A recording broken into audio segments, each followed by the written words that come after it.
Tonight on the Cooligans, we are getting serious because there's protests going on. There's a lot of seriousness going on, and soccer is very, very heavily involved in everything. And we are talking about the RSL owner who's going to be forced to sell the team. That's right. Plus, we get a little bit lighter. We talked to Roy Wood Jr. We talked to him about a lot. We talked about Daily Show. And who's better at FIFA, him or Trevor Noah? Find out that and more today on the Cooligans!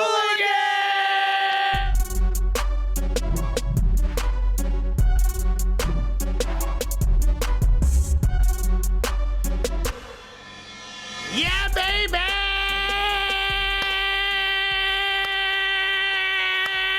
Yes. We gotta get the energy high. It is September.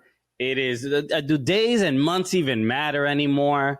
Dude, I'm still in those 2 weeks that they told us to stay inside to flatten the curve. That's still where my head's at. So I can't wait to see what March is going to look like. We're just like, in a couple of days, this will all be over and we'll be getting back to our normal lives. Okay. Yeah, baby, it'll be great. We'll be out. We'll be coughing each other's mouths. It'll be fine. Just like the old days, okay? Yeah, just like my granddaddy used to do and his granddaddy used to do. Hello, everybody. Welcome to the Cooligans. My name is Christian Polanco. And I'm Alexis Guerrero. All right, we are your favorite stand-up comedians that host the funniest soccer show on television right here on fuboTV.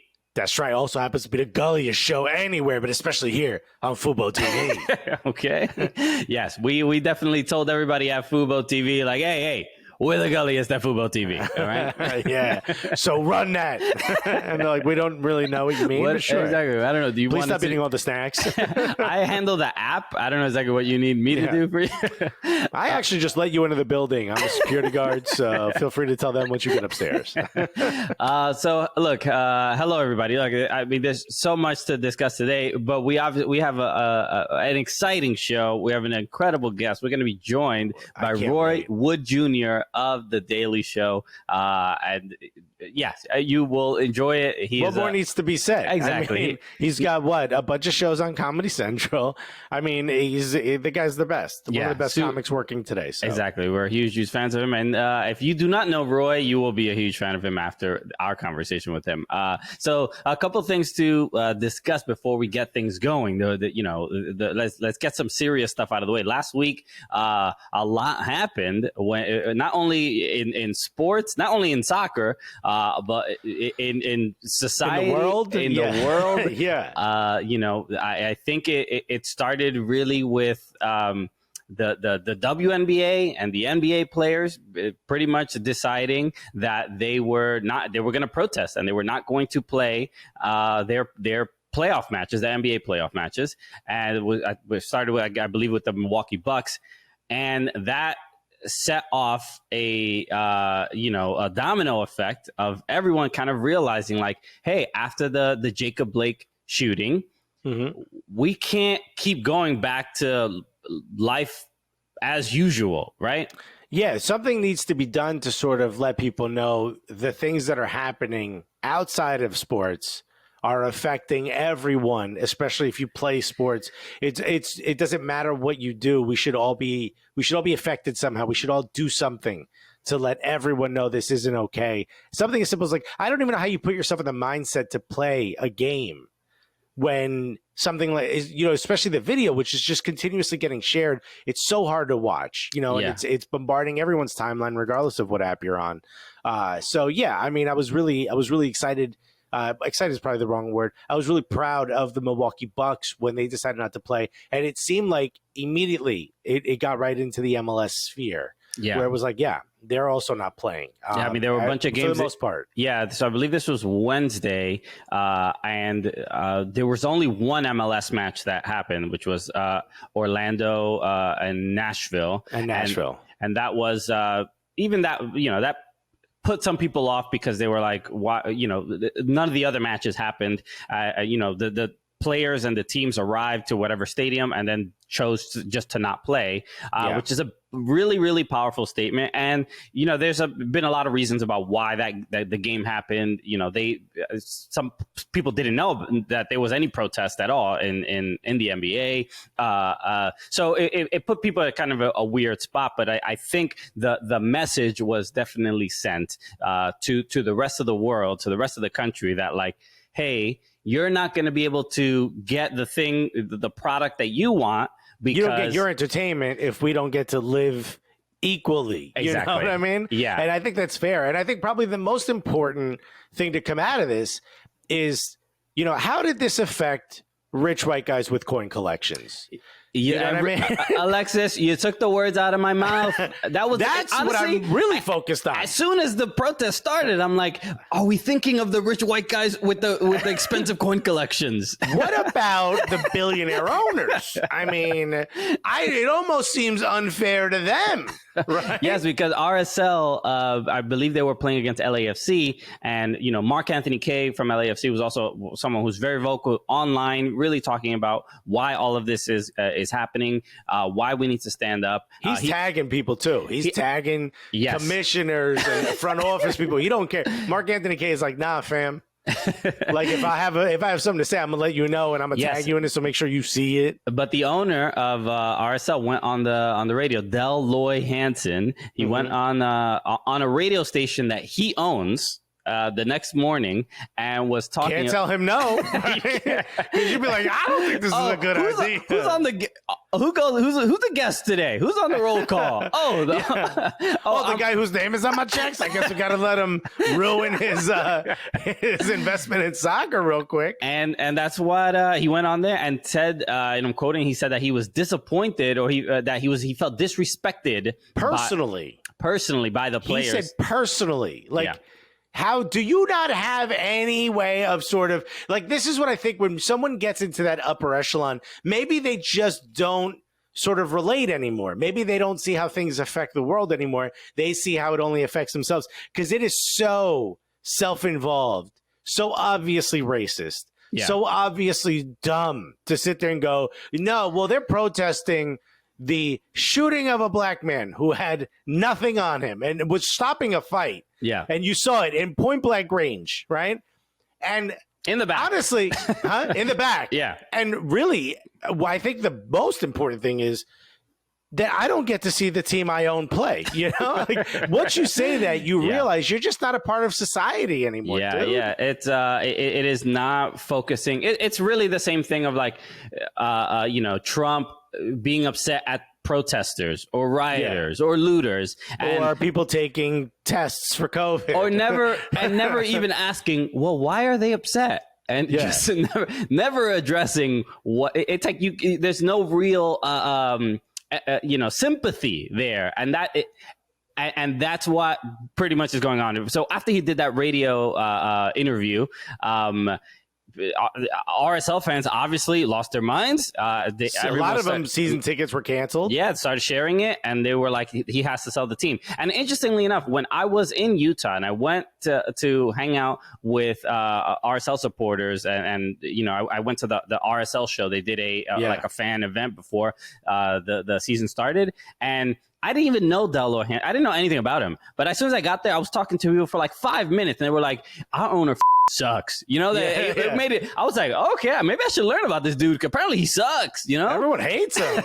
So now he has to sell the team. And he's deciding, quote unquote, deciding to sell the team, but he's essentially forced out. RSL more like, you gonna sell what?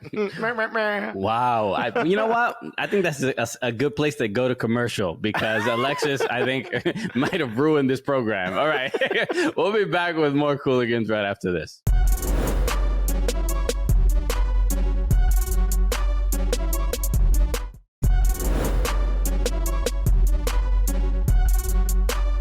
All right, welcome back to the Cooligans Living Room FC. Okay, we have a couple updates before we bring on our guest, Roy Wood Jr.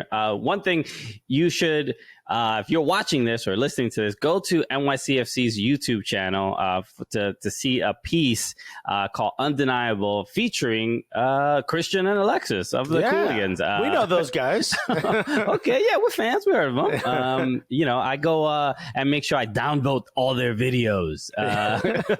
No, we please don't do that. Hit the like button. We did maybe like a short documentary piece, a mini doc on how the Cooligans came to be, and it was really, really well done. The staff at NYCFC put it together. Shout out to Tanner Smith, who edited the whole thing together. Yeah, Tommy with some great pictures, and Mark for being there and supporting the whole thing. And also, really some great photos of us through our youth. That's right. Right. And our youth academy days. Youth comedy academy, you know? When we were in the U17s for comedy. Just a lot of fart jokes. And I'm still with it, you know? So definitely check that out, youtube.com/NYCFC. It's really, really cool. And we're really, really proud of it. So a couple other updates. First, Lionel Messi. What's he up to? So as we know, he considers himself to have rescinded his contract with Barcelona. So he hasn't showed up. The court said, "Nah, fam, you wrong about the date on your contract. Like they're still owed the 700 million euros, which is a lot of money. I don't know if you know that. I don't got that just sitting in my couch, okay? You know what I mean? That's not a check. You can't put that in a check. There's not enough room where the numbers go. The little boxes, there's definitely not enough space. Yeah. That's kind of the issue there. There's a disagreement on, he has a exit kind of clause or whatever that is by a certain date. Right, like in June or whatever, and because of COVID and the season was therefore extended, that date is really no longer relevant because the date passed, and he's basically saying no, it's till the end of the season, and Barca is saying no, it's at that date. That particular date. And the court agrees with Barca. Yeah, because there's billions of dollars that La Liga is about to lose. All of a sudden I'm inspired to agree with Barcelona. You know, I'm a huge fan of the Spanish legal system, okay? Yeah. I don't know why, but you leaving seems like it's going to hurt me. Deloy Hansen also says he feels disrespected by Messi. Personally. I don't even know why he's weighing in. He doesn't even speak Spanish. What are you doing? I think he's got a Messi coin at home. So we'll see. This is something that we just have to keep an eye on because from day to day, anything can change. And again, the season is starting really, really soon. Looks like he's holding out, though, so it's going to be wild to see what happens. Yeah, I don't know. Barca doesn't want a player that doesn't want to play. Doesn't make any sense. So, all right. So we'll keep an eye on it. All right. So Roy Woods coming up, Junior. And just a reminder, this interview happened before the protests began. Right, so we don't ask him about it, which obviously you would expect that we would because it's on the top of the news. So we'll be right back after this with Roy Wood Jr.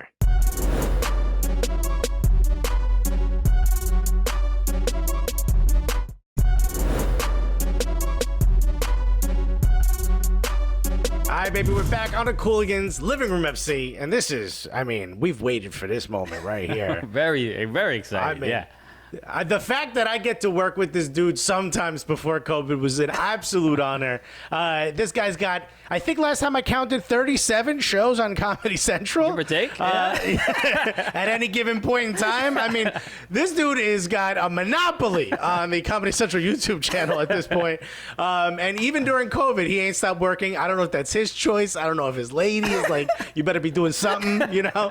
But absolute honor to finally have him on our show. We're bringing comedy and soccer together in the only way we know how. Ladies and gentlemen, unless you're driving, pull over and put your hands together for the one, the only, your correspondent from your daily show and all the other shows he does.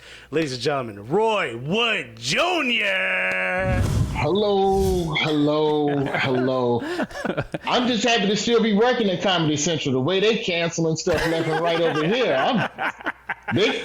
They canceled Tosh and Drunk History on the same day. I said, oh, my God. Oh, okay. Buddy, I was worried. Okay. I thought you were going to lose 20% of your shows, you know? Bro, I called South Park. I said, are y'all okay over there? What is we going to do? I am not long for this network. I am Roy, man. Television is an ever-changing landscape. I'm just happy to be a part of it. As are we. Roy Wood Jr., dude, I mean, we are absolutely huge fans. I mean, getting to have you on the show is an absolute honor. And we wanted to have you on the show because not only because you're a hilarious stand-up comedian, but you're wearing a Houston Dynamo kit. And when we started this as a podcast, before it became a TV show, we were like, yo, what comedians are into soccer? And then on top of that, what comedians are into MLS? And then that's when the list got real small. The list got much smaller. Oh, and then, gosh. That's very true. And then for the most part, our comedian peers just bullied us for liking soccer at all, right? So when we saw that you were an MLS fan, we were like, yo, what is going on? How did you link up with the Houston Dynamo? I think I'm a black MLS fan. The only thing more rare is probably black anime. In fact, I would even argue I'm more rare than black anime. I think so. Just because if you go to like Comic-Con has like a good amount of anime fans that are minority, black, people of color. MLS, they're there, but you're like, well, all right. When you know. I like it as well. Yo, so I worked on a show last summer, and I met a black dude who was wearing Atlanta United gear. Now, granted, he's from Atlanta, so when the United started as an expansion franchise, he was just automatically on board. But this dude goes to the games. He yells he's one of them people that does the hollering and screaming for 2 hours before the game. I'm not that type of fan. Let me make it perfectly clear. I'm dragging ass in somewhere around right after the anthem. I'm doing my food rounds around the stadium, and I'm nestled in my seat around the 20th minute. That's just how I roll. That's a good routine. Whenever I go to professional sports, I do a food lap first. Then you go enjoy the game. Yeah, that's the exercise you get at the sporting event. That works really well in baseball and NFL, but soccer, you got 90 minutes, bro. You can't be taking too much time in the concessions. For me, the Dynamo just boiled down to get to the question. It's just geography. I'm a boy from Alabama. When the MLS first jumped on, there wasn't a lot of stuff happening down south, and so I was like, you know what? I think I like them, and I like the old school. I'm not gonna lie, I like the old school Nolan Ryan's Astros joint, which is with this kid is kind of like an homage to, if you will. So yeah, that's kind of how I fell into it. I grew up playing soccer. Didn't play in high school because at the time, I came out of high school in '96. I'm an old fart, and at the time there was no MLS. There was like in my head, because every child at 15 thinks you're going to be a professional actor, and I go, well, it's either do this until you become an Olympian, or go play baseball. And I was like, you know what, baseball might be a more better path, because at the time I was a goalie. I just wanted to be Tony Meola, and even he ended up playing football and punting. Or would he play with the Chiefs or the Jets? It's something, I don't know. He kicked a ball in the pros, and even then he only lasted like a year or two. So, that's what they do to soccer players. They're like, can you kick far? Come make real big money over here by doing one thing every half hour. They're like, oh, you want a real job? We have an NFL kicking position. Who was the Aussie rules guy? He was a punter for the Chargers for a while, and he could legit tackle. He could kick. Because Aussie rules is just basically... Sav Rocco. We only know that because our producer said that in our ear. There's no chance in hell we would have known that.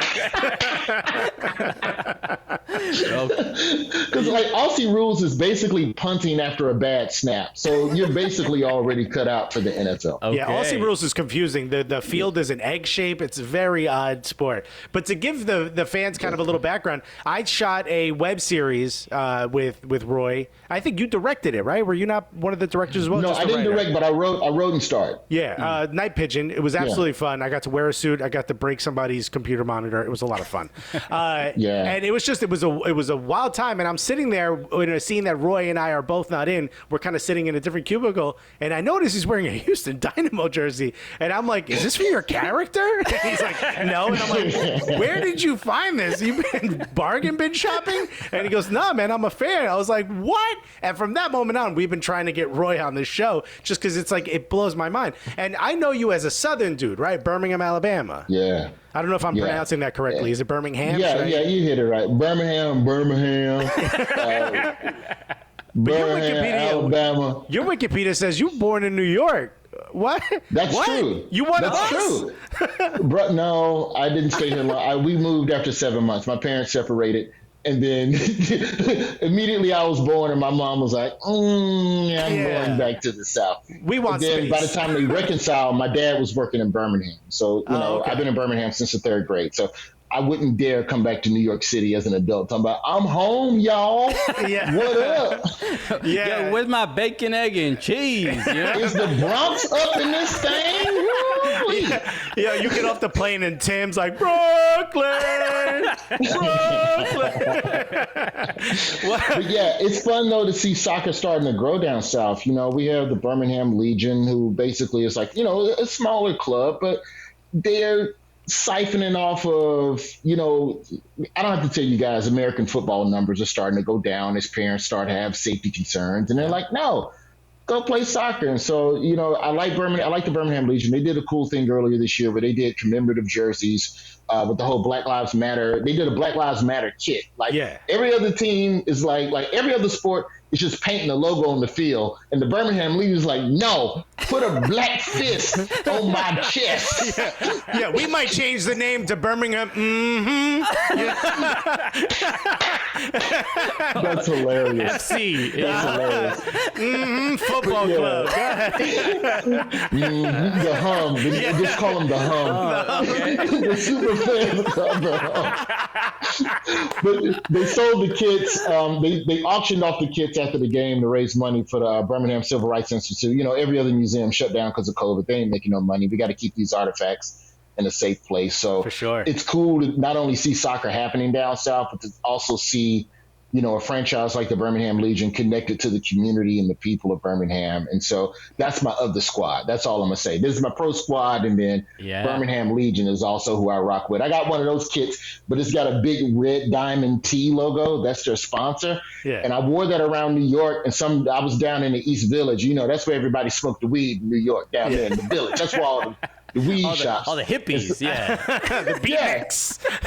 And some dude walked up to me and was like, yo, I ain't never smoked Red Diamond before. I'm like, it's tea, sir.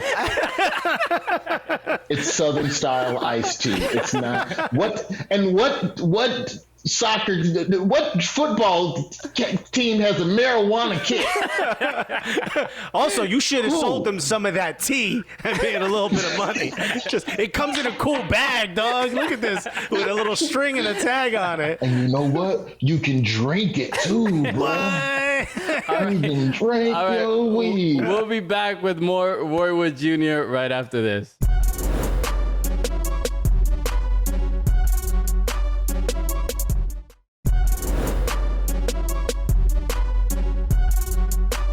Welcome back to the Cooligans Living Room FC. We are here with hilarious stand-up comedian and correspondent on The Daily Show, Roy Wood Jr. And Roy, I want to talk real quick because I'm good friends with Michelle Wolf, who worked on The Daily Show for a while. Yes. And she told me that Trevor, we actually interviewed Trevor real quick at a charity tournament a couple years ago, maybe like 3-4 years ago. And but one thing I had heard is that Trevor, I think before he goes on camera to tape the show, he juggles a soccer ball. Yeah. How consistent is that? Is that his routine before he gets on camera? The same way the football team, you ever seen college football where the team comes out the locker room and they hit the log or whatever stupid trinket is supposed to give them good luck before they get blowed out by 40? Like that's, they always run some stupid gator head and then go out and lose. That's Trevor's thing. Literally, as this is the Daily Show with Trevor Noah. And then Trevor comes walking out. He's just in the back, juggling shoulders, all of that stuff, man. Like that's his culture. Trevor is soccer and Formula One racing. And I've tried, and not just soccer, like Trevor is like all of the Euro stuff. Like he's into Bundesliga, he's into, Premier League, the whole lot. Like I even think he's watched some La Liga games just like on a slow day at work. Like every now and then we have like what's called a dark week where we're in the office and we're writing stories, but we're not on the air. Okay. So the show kind of operates at 50% speed. And so that may be a day where you just see a game on in his office or whatever. But, the boy's focused. He has every copy of FIFA from 2015, from when he started. None of them open. Just never has the time. It just has them there. Never has the time, but he will dish rag you. If you play him in it, I started talking trash. And I like FIFA, but the thing that's difficult about FIFA as it relates to, say, baseball or even like playing NBA 2K, FIFA, you can have players that are capable of doing stuff that none of the other players can do. And pretty much every other football, basketball, everyone can do the same thing. You hit this button, that's your option. You hit that button, that's your option. But Trevor could get Neymar and do some backflip, kick, heel, over the head, nutmeg. And I'm like, my guy can't do that. Hey, your Birmingham Legion player ain't stepping up to the plate. Because you know me, Alex. Because I'm whenever I play video games, I choose the teams that I'm actually a fan of. I don't just play who evenly matches against. No, you're gonna get Barcelona. That's cool. I'm still getting the Houston Dynamo. I know that they had trouble winning this year, but it's fine. That's my team. It's what Jay Prince would have wanted.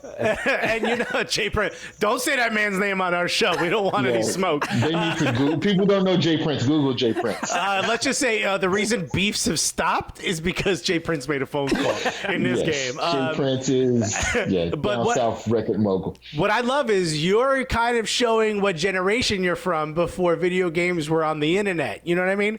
Because you could pick the Houston Dynamo and go against Barca and be like, all right, maybe we can make it fun. But now that they're updating, player skill levels and rankings, you don't stand a chance.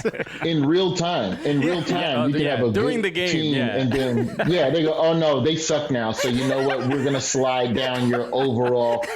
And at that point, I'm literally just sending everybody. Like, I got 11 in the box in the first half. Like, let's just bring the keeper up. I don't care. It's the only way you're gonna have a shot on this corner in the 4th minute. Also, we're gonna edit out you saying that talent was working during a dark week. We're gonna edit that off before the head of this network sees this show. The one thing I love also, like, you do a great bit about soccer fans, like the comparison between that they're better than football fans. Yeah, the NFL fans and then soccer fans. Soccer fans mean it. Okay, yeah. In general, soccer fans mean it. There's a lot of beef between, soccer supporters who, especially in the U.S., who feel like we're trying to kind of change the culture and be kind of more have a stronger footprint in the sports culture in America. But NFL fans generally, if you go to an NFL game, it's pretty boring, right? There's not much going on, and you can go to pretty much any MLS game, and the stadium it's constant action. Yeah. And the stadium might not even be full, but the people are losing their minds in that supporter section. I went to a Seattle Sounders game, and I can send you a picture of this. Seattle Sounders game in Seattle, and it was half capacity compared to a Seahawks game. Yeah. It's still, and I grew up selling sodas at Alabama football games. It is still the loudest sporting event I've ever attended. Wow. And it was half the capacity of an NFL game. And that was louder. I've gone to a World Series game. I've been to an NHL Finals, the Stanley Cup final game. None of it. Clint Dempsey scored a goal, and they chanted his name for the next 6 minutes. Like, I'm sorry, that goal happened an hour ago. Why are we still cheering for this goal? But just that's what they do. And, I think that, there's a level of excitement. And I do understand where NFL fans are coming from, in the sense that a lot of American soccer fans are simply emulating what they may see overseas, or the franchise may encourage that style of cheering. Right. But that's fine if people are into it. Like, the fact that the Sounders and the Timbers have this rivalry, when you really think about how long MLS has been around, like, wait a minute, was this fabricated? Or did you all really hate each other before soccer? Who cares? If somebody from Portland wants to punch somebody from Seattle in the mouth, then let's make it an important game. Let's talk about it in the pregame. Correct.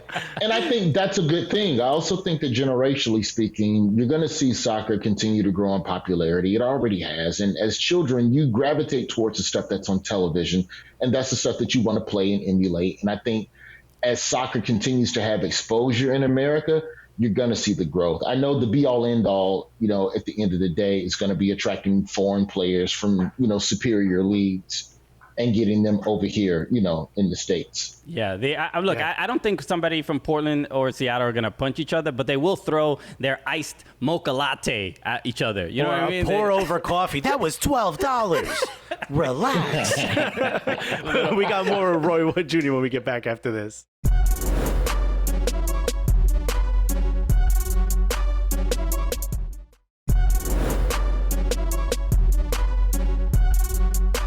All right, we're back on the Cooligans Living Room FC with Roy Wood Jr., correspondent for The Daily Show. Has a Run That Back, Play That Back. What was the show where you interviewed all the comics? Stand Up Playback. That's where I sit with the OGs of the game, and we watch old clips of them from the 90s, and I make fun of their outfits. Yeah, dude, the George Wallace one, I couldn't wait for you to bring up that purple suit or that blue leather jacket. Where do you buy purple leather? It was like an 80s staple. Oh, Lord, it was such a train wreck. I always assumed it was like the dudes they grew up with had started a clothing shop, and they're like, fine, I'll help you out. I'll wear your clothes on my first special. That's what I assumed. But the reason I bring up that show is because you sort of have a pretty dope career in comedy. And I heard the story once of how you started, where I heard you gave up on school to open for Tommy Davidson, but I heard you sort of like finessed your way in to a radio station and a competition and sort of balanced it all out. Here's the advice to any young comic. None of these lies, if it's a lie to advance your career, it's not going to hurt you. Tell it. Tell the lie. Because they're all lying to you, and they're going to ask some people whose shows have been canceled if they weren't promised a renewal. It's all lies. So the Tommy Davidson story, basically, like back in the day, I would pick up fallout work as a comedian. So I was still in college at Florida A&M.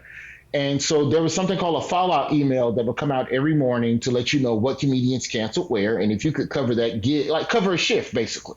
Yeah. So you go through the email and go, oh, Charlotte, this weekend, Tommy Davidson. Boom. Yes, please. I would very much love to open for Tommy Davidson. And so it was the week of midterms, and I got to Charlotte, and I packed 2 weeks worth of luggage because I thought, oh, well, Tommy Davidson is going to see me. He's going to love me, and he's going to ask me to come back to LA with him because that's how in my head, that's how entertainment goes. I've made it by answering an email. Yes, I will be on In Living Color soon enough. Yeah. I never met Tommy Davidson the whole weekend until the last night because I went up first, then his opener, and a guy like Tommy, he's not at the club just hanging out. This is 1998. This is peak Ace Ventura, When Nature Calls. Booty, Tommy's hot. So he's walking in and going on stage. At the end of the last night on Sunday night, Tommy Davidson comes up to me in the green room and he goes, didn't see any of your material, but they said you did good. Keep at it. And he floated away into his limousine. And I'm sitting there on a Greyhound bus riding back to Tallahassee with 2 weeks worth of luggage. And I was like, oh, okay, this is different. And then I got back to campus and found out that I flunked out a course that was only offered in the fall, thus delaying my graduation by a year because it was one of my core classes in journalism. But it seemed like a good idea at the time. But you made $100 that weekend. Yeah, but more importantly, I made an impression on that booker that I was willing to do whatever. Yeah. The radio thing was more straightforward. So when I got out of college, I ended up going back home to Birmingham. And so the comedian on the show at the time, Ricky Smiley, who a lot of people know now, syndicated radio host, Ricky stepped out of the chair and they were looking for a replacement. So I go up to the radio station. They go, well, we've already auditioned people. Nobody's funny. And I knew at the time the Black Comedy Night in Birmingham, the radio station always hosted. So I looked at if I could perform in front of D.L. Hughley on a Friday night, the radio DJ will see me and see that I'm funny and hire me. All I have to do now is convince the comedy club to let me open for D.L. Hughley. So I go to the comedy club and I tell Bruce Ayers, the owner of the club, I go, hey man, I just got hired at the radio station. They want me to open for D.L. Hughley. And he goes, cool, no problem. I said, see you Friday. Yeah, dude. And so I go back to the radio station and I say, good news. I just got picked by the comedy club to open for D.L. Hughley. If I'm funny, you have to hire me as an intern. He said, cool.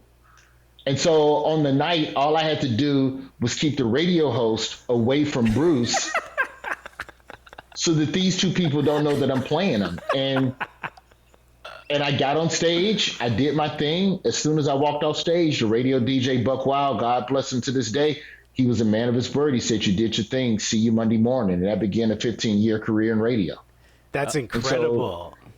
If you feel like you're good enough, do it, but you have to back it up. Yeah, for sure. Every one of our fans to the top. Every one of our fans listening is like, now I see why Alexis is friends with Roy, because I've been preaching. Look, I'm a kid from Newark. I'm preaching this since day one.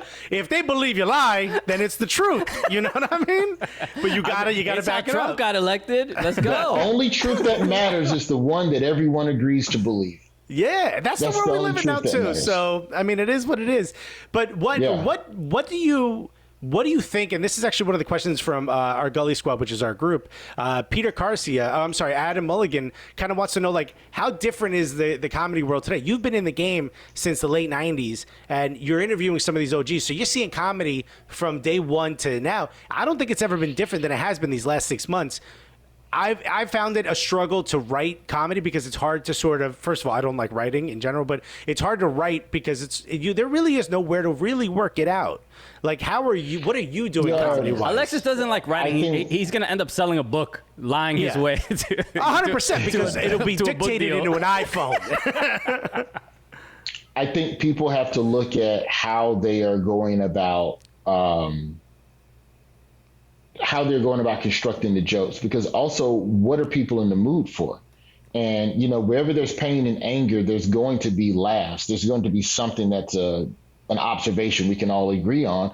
But we're in a 12-hour news cycle. Stuff is moving so fast. Like this, and this sounds crazy to say.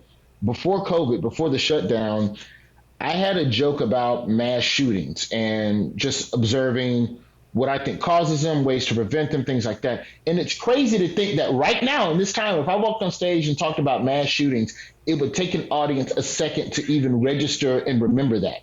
The mass part is the how are that many people in a room? Yeah, but they still happen.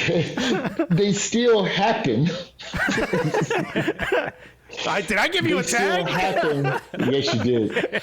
But they don't necessarily, it's not at the top of the news cycle. So you almost have to add more preamble to jokes that are around topics that people aren't necessarily, at the top of people's minds right now. And, I choose not to perform right now. I canceled all of my dates for the rest of the year. I'm not in a rush to get back on stage, but I am doing a lot of documenting, because at the end of the day, comedy is journalism. And when the time is right, I'll deliver my thesis. Right. But, for now, I'm having fun joking a little bit online and, talking to, I'll do some Zoom Q&As and silly stuff like that. But it's, as far as proper stand-up comedy, pass. I took your advice. I've done a few shows, outdoor shows. I'm not doing any jokes from before COVID. I heard you say that, and I was like, the guy's right. Everything we talked about before COVID don't matter right now. Yeah. Tinder's crazy right now. Ain't it, folks? Yeah. You're in an audience with people that are paranoid to be there. They probably have someone that has died or been affected by the condition. And if not that, maybe they're on the brink of eviction. Maybe they're unemployed. It's a lot of people going through a whole lot of stuff. And if your comedy isn't plugging into people's pain or their anger right now, I'm not saying that pre-COVID jokes will ever be, maybe post-vaccine, maybe it's time to bring back the Tinder chuckles. But for now, I think the best comedy plugs. If you go back and watch Chappelle's 846, bro, that thing had maybe 4 legitimate jokes in 30 minutes. Yeah. The rest of it was just raw emotion, and it's still connected because at the end of the day, I think that's what people want right now. Well, I think I'm trying to reach the 57% of Republicans that feel that 170,000 deaths are acceptable, because they must be happy at comedy shows. They're chilling. Yeah. Well, when the majority of those deaths are black and brown, that 57% doesn't. That's why they're happy. That's a conversation for another day. That's very much so. All right. We'll be back with more Roy Wood Jr. right after this.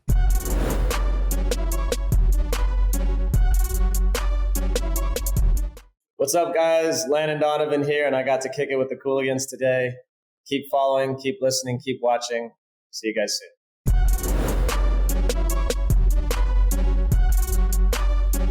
All right, welcome back to the Cooligans Living Room FC. We're still here with Roy Wood Jr. Roy, working on the Daily Show.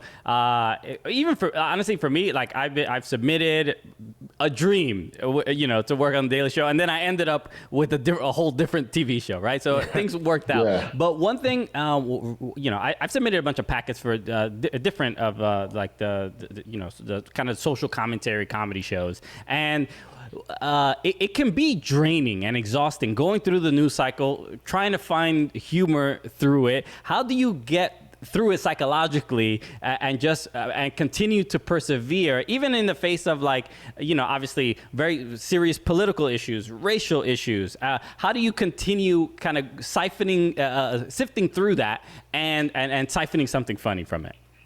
You want to help people, and so you want to help people know. Doug Stanhope said this. He said it's not as much about a career as much as it is about knowing that you're not alone and thinking and feeling the way you feel. And to me, I think that hit it right on the nose, just in terms of what this career is and, what the content that we provide and, what you're trying to do for people. And at the end of the day, we're still trying to make you laugh. That's the goal. And I'd say the thing that strikes me differently with The Daily Show is that, in the past, the four people that are familiar with my stand-up before I got on The Daily Show, they would say you were funny. But then after we started doing The Daily Show, people would come up to me and say, thank you, which is such an oddly different type of compliment in a way, And I think those conversations and those moments are something that are, easy to draw from. But, sometimes there's days, though, where honestly, there just isn't a joke. There's just an opportunity to have shared emotion. When a lot of the unrest happened after the death of Breonna Taylor and George Floyd, we were off air for a pre-scheduled 2-week break. Up until that point, we had gone 3 months straight on air without a single break. And so at that point, Trevor was just like, all right, we got to rest the horses for a minute. But when we came back, the nation was in such a state of unrest. There ain't a joke to be had right now. So the only thing we can have at that point is real and raw conversation and emotions. And we did that. And I feel like that's just as therapeutic and helpful as a laugh. It's just a matter of knowing when to play which weapon, within your tool belt. Yeah. I think it's one of the things that I heard about comedy when I first started. And it really makes sense to us now because we get emails from fans saying like, yo, your show helped me through a difficult time and things like that. It feels weird when comedians get a hug. It feels like we should only be getting high fives. Yeah. That's what just makes more sense to me. It's like when someone is saying thank you, it's just like, for what? Like we understand what we provide, but it doesn't feel like it should provide that, It's like, I guess we can help if people are listening, Sometimes sometimes when somebody says thank you, I feel almost like I'm not a real comic. Like that's not the response I should be getting from you. I think that as comedians, we have an opportunity to really bring a different perspective to stuff. And that's why when you get into the conversations about free speech and political correctness and blah, blah, blah, blah, blah, I still think that comedians have to be the tip of the sword of change and calling out the BS that's going on in the world. And I don't think that just rests with The Daily Show. I'm happy that this other show is carrying the load because there's so much stuff going on out there. And we only have 30, 45 minutes a night to connect on stuff. So thank God there's a Sam B and a John Oliver and Seth Meyers and Bill Maher and everybody else that's out there trying to at least point out some of the drama and the BS that's going on, Yeah, dude. It's interesting because the soccer community is also, we've spoken about this a lot. The soccer community is wildly progressive very liberal. Yeah, there's it's all of sort of the spectrum. But compared to the other sports, soccer fans are, we talked about Portland and all the protests that are going on in Portland. The Portland police slashed the tires of the soccer fan van. Bus. Yeah, the bus. van. They have a van, and it's like they're getting the you don't want the soccer fans upset with you. Okay, I guess they get pretty serious. Imagine them chanting at the cops for 90 minutes straight. If you think if Seattle fans chanted for Clint Dempsey, imagine what they gonna say about you. Yo, if you really want to turn up these protests, what you need to do is get some of them Eastern European soccer fans and bring them over here and tell them that it's Derby week and the police got a fire-ass squad. Yeah. Man. I'm just afraid of what side they pick if we go too easy. You gotta just fill out this form and let us know. Listen. We're going to have to review some of your tattoos, fam, before we let you in here. Fair points. Fair points. Even, when we started a show about soccer, I think the initial thought was, we're going to be talking about the games. We're going to be talking about just, tactics or just fun, Instagram accounts. Silly things players may have done. But the more we're involved, especially in sports and politics, people are like, stick to sports or I don't want politics in my sport. They are inextricably linked. You cannot separate them. And the people who ask for it to be separated are even not being realistic. I am still more scared of a sports fan than a political nut. If you had to sit me next to somebody on an airplane for a 5-hour flight, I'd rather sit next to the person that's amped up about politics, whether or not we agree on politics or not. Yeah. Because if you're gonna fight me over who kick a ball better, I just don't know. But if you're willing to fight me to the death over policies that you believe will make the country a better place, at least you standing on something that you think will help people other than yourself. When a dude punch you in the mouth for the Yankees, that's for himself. But when a dude punch you in the mouth for America, that's for the children. There's belief in that fist. We got more of Roy Wood Jr. when we get back after this.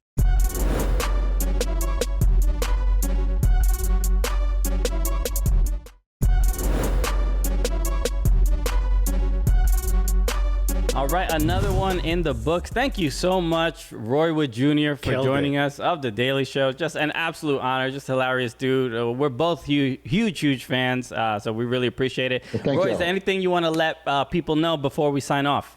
No, man, the election's coming up. Register to vote, mail in that ballot, mail off to get your ballot, blah, blah, blah, all that other wokey woke, blah, blah, blah. Daily Show, Comedy Central, 11 o'clock. From now till forever. Forever.